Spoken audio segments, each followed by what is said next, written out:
Hi everyone, my name is Sam McGovern and I'm a trust attorney here in San Diego. I wanted to answer a question clients often ask me, which is what happens if someone dies without a will, trust, or any estate plan here in California. This is a scenario we call intestacy, or where someone has died intestate. Intestate means without testamentary documents like a will or a trust. Intestate succession laws attempt to distribute property to the person's next closest relatives. The first thing we need to determine when someone dies without a will is what is the gross value of all their property that does not have a valid succession plan. In 2023, the total assets are less than about $184,000. There's going to be a simplified procedure we can use to distribute assets to the person's next closest relatives. If the person has assets beyond the small estate limit, however, or most commonly if they have a home here in California regardless of whether or not there's still a mortgage on the home, then someone has to go to probate court and petition to be appointed as the deceased person's personal representative. When someone is appointed as a personal representative, they essentially step into the shoes of the person who passed away and they're responsible for managing all of their affairs.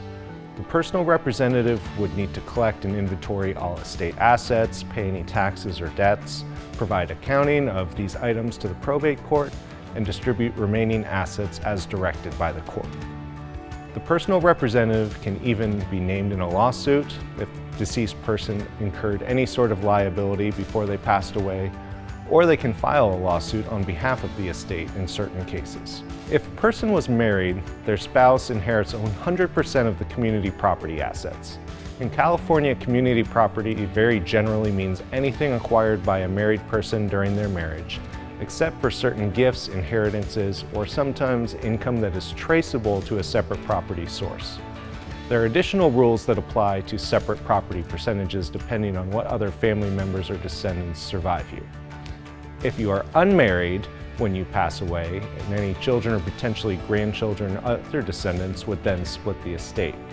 If someone passes away with no descendants, then we look for parents, followed by siblings, then nieces and nephews, and so on until we find the person's next closest relatives. If we can't find any relatives, then eventually the property would go to the state.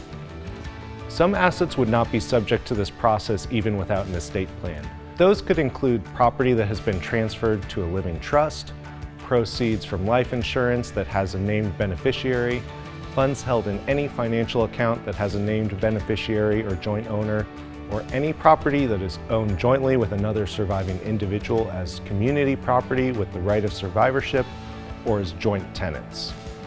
The problem with intestate succession and probate in California is that you are unable to decide how your property will be distributed. The process is lengthy and expensive, and all proceedings are public record, making your estate available to any creditors who might want to claim your property. When it comes down to it, with intestate succession, you don't get to make any decisions about how your estate is distributed. The government makes all those decisions for you. The good news is that with proper planning, we can avoid this scenario and make the process as easy as possible for your loved ones. If you have any additional questions about estate planning in California, please feel free to reach out to my office, the McGovern Law Group. Thanks so much for watching.